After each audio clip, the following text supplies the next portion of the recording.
바울과 바나바가 1차 전도여행을 마치고 돌아오면서 이방인에게 복음을 전하는 문제로 초대교회가 굉장히 심각한 갈등에 빠지게 되었습니다. 이 이야기를 지난번 설교 때 말씀드렸어요. 정확히 말하면 작년에 말씀드렸습니다. 자, 그런데 놀라운 것은 이 갈등을 해결하기 위해서 교회가 어떤 결정을 했느냐? 바로 바울과 바나바를 예루살렘으로 보내는 그런 결정을 한 것입니다. 언뜻 볼 때는요, 이 결정은 정말 말이 안 되는 것이죠. 왜냐하면 결국 이 갈등을 일으킨 주 장본인이 누구냐라고 할 때 그게 바로 예루살렘에 있는 사도와 장로들이거든요. 그런데 거기에 사람을 보내서 해결하겠다. 이건 정말로 이해가 되지 않는 그런 결정이었어요. 그러다 보니까 바울과 바나바가 이 문제를 가지고 결정한 대로 예루살렘으로 가기는 가지만 이게 정말 잘 해결될까 자신이 없었던 것이죠. 예루살렘에 올라가서 장로와 사도들을 만나서 이 문제를 해결하라고 하는 성령님의 감동을 받았기 때문에 올라가긴 올라가지만 가서 일이 어떻게 될지 전혀 알 수 없는 그런 마음이었습니다. 솔직히 마음으로는요, 이건 미친 짓이다. 이건 정말 가능성이 없다. 그런 마음이 들고 그게 정말 현실적인 어떤 그런 생각이에요. 하지만 성령께서 주시는 그 감동, 그 희미한 감동을 가지고 그들은 올라가고 있었다 하는 거예요. 근데 여러분, 이게 중요합니다. 왜냐하면요, 이것이 바로 우리 모든 신앙인들이 해야만 하는 너무나 중요한 영적인 결정의 아주 주된 모습 중에 하나이기 때문에 그런 거예요.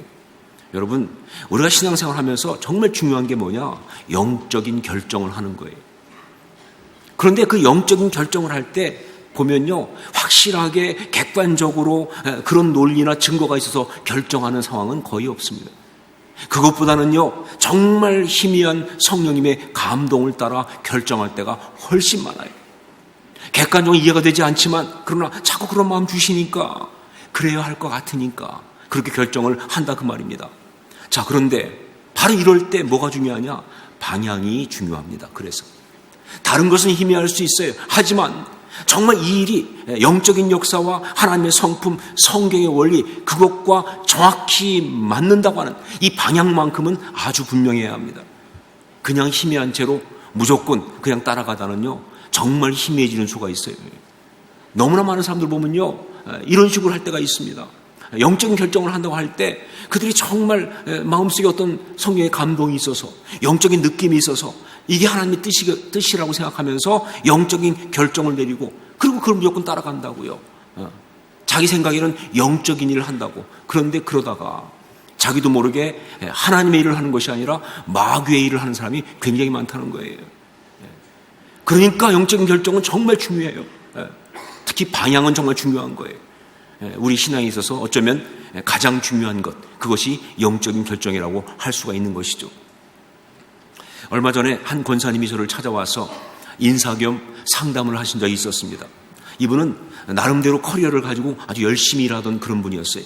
그런데 이번에 갑자기 자기가 옛날에 일했던 동남아의 현지 공장의 관리자로 나가게 되었다고, 그래서 인사하러 왔다고 말씀하는 거예요.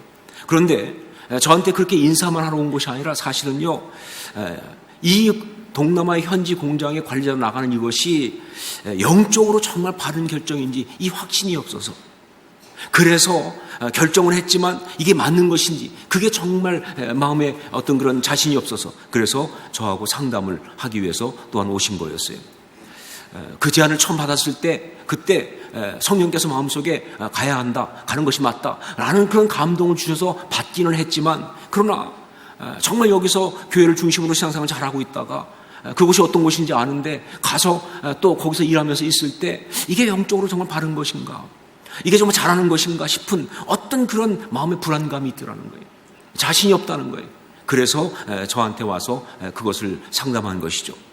제가 들으면서 그분의 방향을 확인해 드리는 조언을 제가 할 수 있었습니다. 제가 그분의 쭉 얘기를 듣고 이렇게 말했습니다.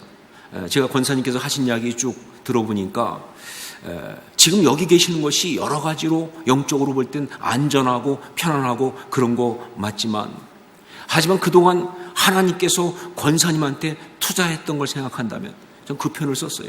하나님이 권사님께 투자했던 걸 생각한다면 그곳에 가는 것이 맞는 것 같습니다.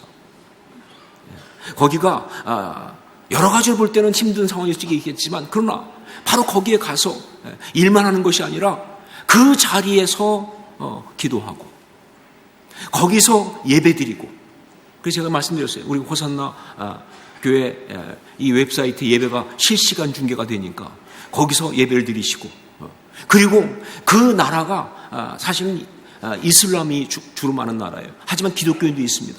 그러니까 거기에 있는 믿는 사람들을 영적으로 이렇게 모아서 그 중심이 되어서, 그래서 구심점 역할을 감당하라고 하나님께서 보내신 것이 아니겠느냐.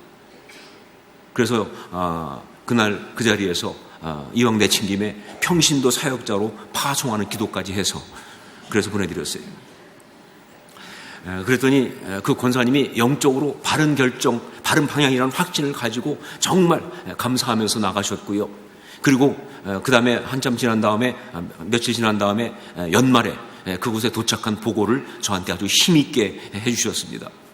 그 보고한 내용 보니까 비행기를 타고 거기까지 가는 동안에 사실 먼 거리도 아니거든요. 그런데 자기가 그동안 280번을 넘게 비행기를 탔는데 그동안 한 번도 없었던 별별 희한한 사건이 많아가지고 10가지도 넘는 재앙 같은 일을 다 겪었다고 그래요.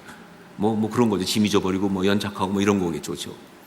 그러면서 사실 마음에 살짝 의심이 들어오면서 이게 맞는 것인가 바른 것인가 하는 순간도 있었지만, 그러나 말씀하신 그 방향을 붙들고 나갔기에 흔들리지 않고 잘 도착해서 지금 아주 힘있게 일하고 있고 열심히 예배드리고 있고 그렇게 하고 있습니다. 이렇게 보고를 해왔습니다. 여러분, 성령의 감동을 따라가는 것은요, 언제나 방향이 중요합니다. 정말 희미하긴 하지만 그 방향이 반드시 뭐예요? 정말 사람을 살리고 교회를 살리고 하나님의 영광을 나타내는 그런 것이 되어야만이 이게 바로 정확한 성령의 감동이 되는 것이고요. 그것이 바로 하나님의 역사를 향해 나가는 것이 되는 것이다. 자, 바울과 바나바는요, 바로 지금 희미하지만 그러나 이런 정확한 영적인 감동과 방향을 따라서 가고 있는데, 하지만 그렇다고 해서 모든 것이 다 된 것이 아니다. 영적인 결단 한 번 하고 끝나는 거 아니거든요. 계속 가면서 그 길을 가면서도 계속되는 갈등이 그 마음속에 있었던 것입니다.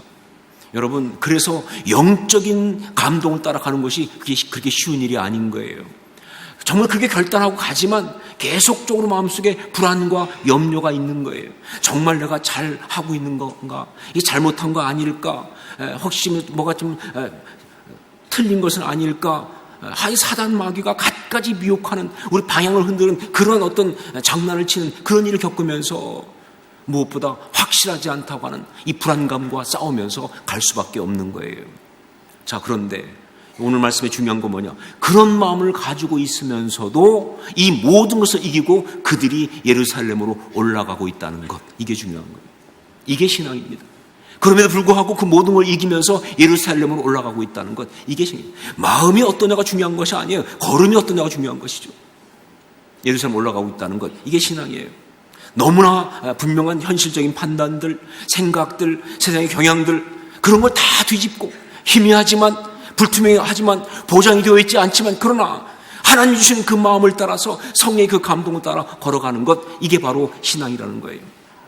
믿음의 눈이 떠 있지 않은 그런 사람들은요, 세상 사람들은요, 이런 걸 보고 미쳤다고 말합니다. 이런 우리 신앙을 보고 광신이다 이렇게 말할 수가 있어요.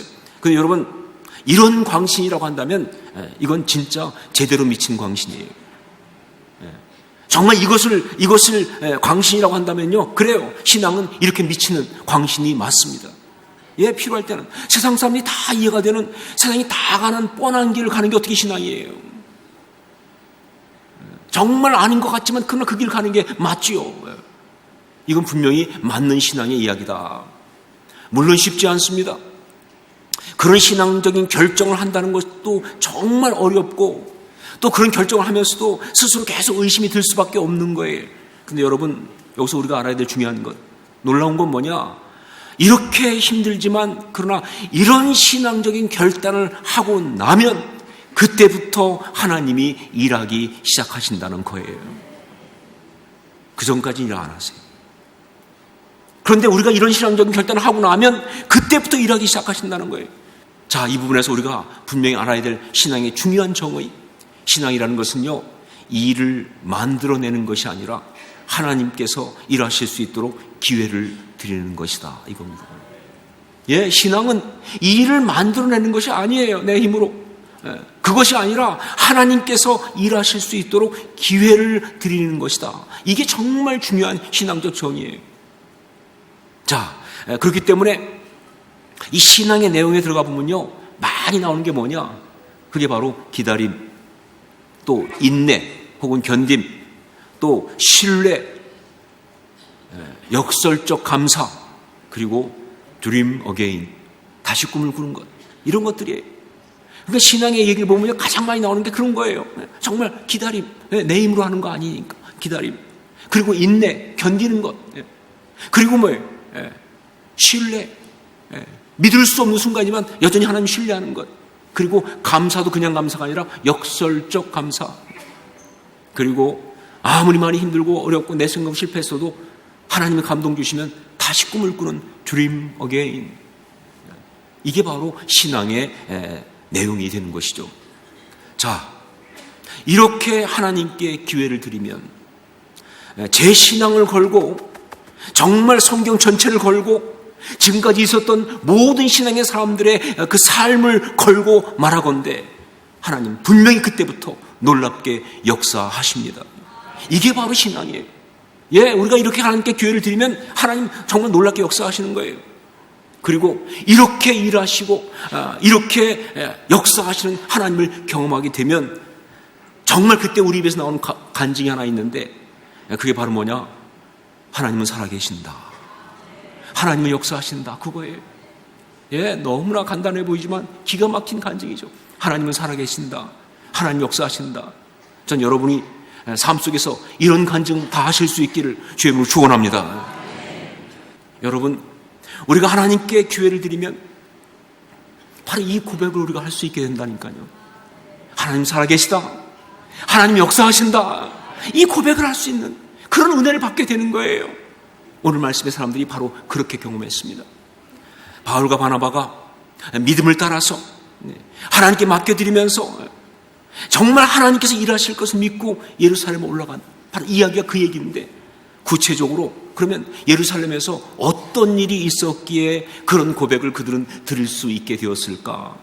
우리 4절로 6절 말씀을 함께 읽도록 하겠습니다. 같이 읽습니다. 예루살렘에 이르러 교회와 사도와 장로들에게 영접을 받고 하나님이 자기들과 함께 계셔 행하신 모든 일을 말하며, 바리새파 중에 어떤 믿는 사람들이 일어나 말하되 이방인에게 할례를 행하고 모세의 율법을 지키라 명하는 것이 마땅하다 하니라. 사도와 장로들이 이 일을 의논하러 모여. 회의가 시작할 때만 하더라도요, 이 문제가 어떻게 풀릴 수 있겠나 하는 것을 전혀 가늠할 수 없는 그런 상황이었습니다. 더군다나 그 회의의 의장이 바로 야고보 장로였을 때는요, 예수님의 동생 야고보 장로잖아요. 그때는요, 이건 안 된다. 왜냐하면 바로 그 유대주의 그리스도인들의 대표가 바로 야고보 장로였거든요. 그러니까 그 야고보 장로가 의장이니까 이건 끝난 이야기다. 그러면서 정말 변론이 일어나고 시끄러워지고 막 그러면서 할 때는 정말 이건 답이 없다 하는 생각이 들 수밖에 없는 그런 상황이었는데, 그런데 그때 한 사람이 일어난 것입니다. 우리 7절 말씀을 함께 읽겠습니다. 7절 같이 읽습니다. 많은 변론이 있은 후에 베드로가 일어나 말하되 형제들아 너희도 알거니와 하나님이 이방인들로 내 입에서 복음의 말씀을 들어 믿게 하시려고 오래전부터 너희 가운데서 나를 택하시고. 베드로, 그 사람이 일어나서 말하기 시작한 거예요. 그가 그 순간 성령의 감동 가운데 일어나서 어떤 얘기를 했느냐, 바로 고넬료에게 자기가 세례 주었던 그 이야기를 하기 시작한 거예요. 그런 말하기를, 나는 그때 그것이 왜 이렇게 중요한 일인지 사실은 몰랐다 하는 거예요. 그를 만나기 전에 하나님께서 감동으로 하신 말씀이, 하나님께서 깨끗하게 하신 것을 내가 왜 속되다 하느냐 하는 말씀을 3번을 하셨을 때도 그게 얼마나 중요한지 그 이유를 몰랐다는 거예요. 그냥 고넬료한테 세례 주도록 하기 위해서 그날 하나님이 계시와 감동을 주신 것이다 정도만 생각했었는데, 지금 이 자리에서 이야기를 듣고 보니까 이것은 그때 고넬료만을 위한 이야기가 아니라 바로 지금 이렇게 이방인들에게 복음의 문을 열어주라고 하는 그런 하나님의 계시인 것을 나는 깨닫는다 라고 간증을 한 거예요. 그러면서 상황이 뒤집어지기 시작하는 거예요. 이런 것을 일컬어서 하나님의 영적 변수 이렇게 말하는 거죠. 그죠? 영적 변수가 일어나기 시작했어요. 여러분, 여기서 우리는요, 하나님께서 일하실 때 나타나는 두 가지 놀라운 사실들, 지금도 우리의 많은 신앙 사람들이 경험하고 있고 경험해야 하는 바로 그 두 가지의 놀라운 사실들을 볼 수가 있어요. 하나가 뭐냐? 하나님께서 일하실 때 하나님이 예비하신 사람이 나타납니다 하는 겁니다. 하나님이 예비하신 사람이 바로 그때 나타납니다. 제가 참 여러 번 나누었어요. 저한테는 너무너무 중요한 이야기이기 때문에, 그래서 뭐 여러 번 설교 시간에도 또 개인적으로 나누고, 그래서 아마 여러분 중에서도 듣고 알고 있는 분들이 있을 텐데, 그것은 ANC 교회 건축할 때 있었던 이야기입니다. 특히 그 땅에 조건부 사용 허가를 받을 때, 이 조건부 사용 허가, 영어로는 Conditional Use Permit 이렇게 말하는데, 그래서 줄여가지고 CUP 이렇게 말합니다. 컵이에요, 컵. CUP. 그런데 사실 이게 굉장히 어려웠어요. 특히 그때 ANC가 교회 건축하려고 했던 그 지역은요, 이게 거의 불가능한 지역이었어요. 왜냐면요, 이 CUP를 받으려면, 조건부 사용 허가를 받으려면요, 반드시 통과해야 되는 게 뭐냐면 주민공청회를 통과를 해야 돼요. 그런데 그 지역에 살고 있는 주민들은요, 인종차별이 아주 심한 사람들이었어요. 특별히 동양 사람 아주 싫어하는 사람들이에요.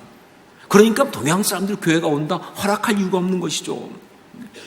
얼마나 힘들었냐면요, 1차 청문회를, 공청회를 딱 들어갔는데 그야말로 씨도 안 먹히게 어려워가지고 막 그냥 논란이 있다가 결국은 1차는 어디 결론을 못 내고 2차로 간 거예요. 자, 그렇게 상황이 어려웠어요. 자, 그런데 막상 이제 그 공청회가 열리면서, 위원회가 딱 열리면서 거기에 하나님께서 준비한 사람이 나타난 거예요. 그 사람이 예수 믿는 사람인지 어떤지 잘 모르겠습니다. 하나님은 안 믿는 사람도 통해서 역사하시니까 나중에 알아본바로 하면 그 사람이 형인가가 누군가가 목회자라는 이야기를 듣긴 들었어요. 자, 그 5명 중에 한 사람인데, 이 사람은 그런 그 공청회 이런 데 처음 나온 사람이에요. 원래 초짜가 무서운 법입니다. 이 사람은 뭘 안 보거든요. 전후좌우를 안 봐요. 근데 이 사람이 또 어떻게 희한하게 그 5명 중에 처음 참석한 사람인데 회장이 됐어요. 의장이 됐어요. 5명의 의장이 돼가지고, 그래가지고 이 사람이 회의를 진행하면서 갑자기 교회 측을 막 밀어주기 시작합니다. 그냥 밀어준 정도가 아니라 누가 반대하니까 너 나하고 해볼래? 막 이래가면서 거의 막갑하다시피 막 싸움까지 하면서 밀어주는 거예요. 더 기가 막힌 건 뭐냐면요, 이 사람이 교회에 이것도 있어야지 저것도 있어야지 하면서 쭉 얘기하기 시작하는데, 그 이야기한 것이 교회가 제출도 못한 그 20가지를 마치 보고 있는 것처럼 조목조목 말하기 시작할 때, 거기 참석했던 건축위원들은요 이런 고백을 하더라고요. 자기 생애에 있어서 가장 엄청난 놀라운 은혜를 받았다고. 정말 이건 어떻게 감당할 수 없는 기가 막힌 이야기, 이건 기적이다 하는 거예요. 내용을 다 아니까 말이죠. 그 중에 그 한 사람 1.5세 집사님이 있었는데, 이분은 1.5세이기 때문에 미국 생활도 익숙하고 참 잘하는 분이에요. 근데 이분은 신앙이 그렇게 신앙은 좋지만 그렇게 무슨 어떤 그런 뜨겁거나 그런 스타일이 아니라 아주 이성적인 스타일이에요. 근데 그 집사님이요, 자기 입으로 계속 고백하는 게 뭐냐? 하나님 살아계시다. 그걸 보고 나서 이분이 하나님 살아계시다, 정말. 하나님 정말 역사하신다. 그런 고백을 수도 없이 할 만큼 그런 일이 일어난 거예요. 그런데 저는요, 이 이야기를 생각하면서 한 가지 꼭 짚고 넘어가고 싶은 게 있습니다. 어떻게 이런 일이 가능했을까? 물론 하나님께 역사하셨으니까 그렇지만 정말 중요한 이유 중에 하나가 있는데, 그게 바로 뭐냐? 바로 그 교회의 어떤 그 건축위원회가 준비했던 그 20가지 항목, 그게 제출조차 되지 않았다는 걸 확인했을 때, 그때 사실 상황 보면 굉장히 힘든 상황인데 그때 건축준비위원회 사람들이 말이죠, 그것 가지고 서로 비난하거나 누구 책임을 묻거나 그러지 않았다는 거예요. 혹은 용역회사를 향해서 뭐 어떤 그런 막 공격하거나 그러지 않았다는 거예요. 뭐 충분히 그럴 수 있는 상황이지만, 말도 안 되는 상황이지만 그렇게 하지 않고 그 건축의 사람들이 전부 다 뭐냐, 정말 말도 안 되지만 어차피 이 일은 우리 손에 있는 건 아니니까 하나님께서 어떻게 역사하시겠지, 하나님께서 뭘 하시지 않겠느냐 하는 걸 기대하면서, 사실 기대도 없지만 여하튼간에 그 마음으로 나갔다는 거예요. 이것이 정말 중요한 거예요. 여러분, 그래요. 우리가 하나님께 믿음으로 일하실 수 있는 기회를 드리면 이렇게 하나님께서 예비하신 사람이 나타나서 일하기 시작한다. 바로 그거예요. 이것이 정말 중요한 신앙의 이야기입니다. 수없이 많은 선교사들의 간증에 이 얘기가 들어가 있어요.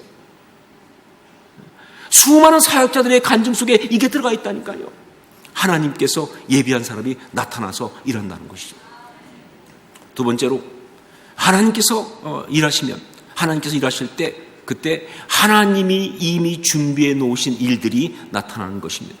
하나님께서 이미 준비해 놓으신 일들이 나타나는 것이다.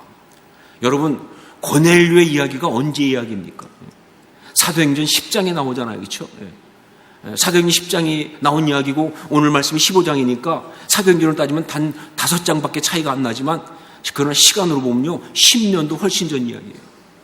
예, 기가 막히게 하나님은요 10년도 훨씬 전에 바로 지금을 위한 역사를 다 준비해 놓고 있었다, 그 말이에요. 이게 우리 하나님이세요. 이게 우리 전능하신 하나님께서 하시는 역사입니다. 사람은 이해할 수 없어요. 어떻게 그럴 수 있는지. 하나님은 하세요. 그렇게. 예, 10년도 훨씬 전에 말이죠, 정말 이 이방인들이 예수만 믿으면 구원받는 바로 이 일을 위해서 말이죠, 그때 그 고넬료라고 하는 그런 그 아주 로마의 백부장이면서 정말 중요한 사람, 그러나 사실 이방인인 사람이죠. 그 사람이 율법을 통하지 않고 유대인 되지 않고 다만 예수 그리스도를 믿고 영접하는 그런 믿음을 보일 때, 그때 하나님께서 그에게 성령을 부어주시면서, 그가 성령을 받는 걸 보고 나서 그걸 보고서 베드로가 마음에 감동이 와가지고 세례를 베풀게 하는 그 일을 이루신 거예요. 그래서 지금 이방인들이 그냥 예수만 믿으면 구원받는다는 바로 이 역사를 그대로 보여주기 위해서, 이게 하나님이 하시는 일이에요. 여러분, 우리 하나님이 준비된 역사는 지금도 많이 있다고 믿습니다. 예, 우리가 정말 믿음으로 하나님 앞에 그 모든 일을 맡겨드리면 그게 나타나기 시작하는 거예요. 그게, 여러분, 그래요. 우리가 만일 하나님께서 일하실 수 있도록 기회를 드리면, 예, 이렇게 하나님이 예배하신 사람을 만날 수 있고, 그리고 그 예배하신 일들을 갖다가 경험할 수가 있는 거예요. 자, 이렇게 예상치 못하게 하나님 예배하신 사람 베드로가 일어나서 그 어려웠던 상황 속에서 10년도 전에 있었던 고넬료의 이야기를 간증하면서 하나님이 예배하신 역사를 말하기 시작했을 때, 바로 그 모든 예루살렘 종교회의의 그 아주 힘든 상황이 뒤집어지기 시작하면서, 그러면서 거기서 진짜 놀라운 하나님의 역사가 계속 일어나기 시작했는데, 그야말로 기가 막힌 드라마가 펼쳐지기 시작한다는 것이죠. 제가 분명히 말씀드리지만 어떤 설 특집극보다 더 재미있는, 정말 더 기가 막힌 그런 정말 감동스러운 그런 이야기가 다음 주에 펼쳐질 겁니다. 왜냐하면 이것은요 우리 하나님이 직접 쓰신 반전 드라마이기 때문에 그렇습니다. 기도하겠습니다.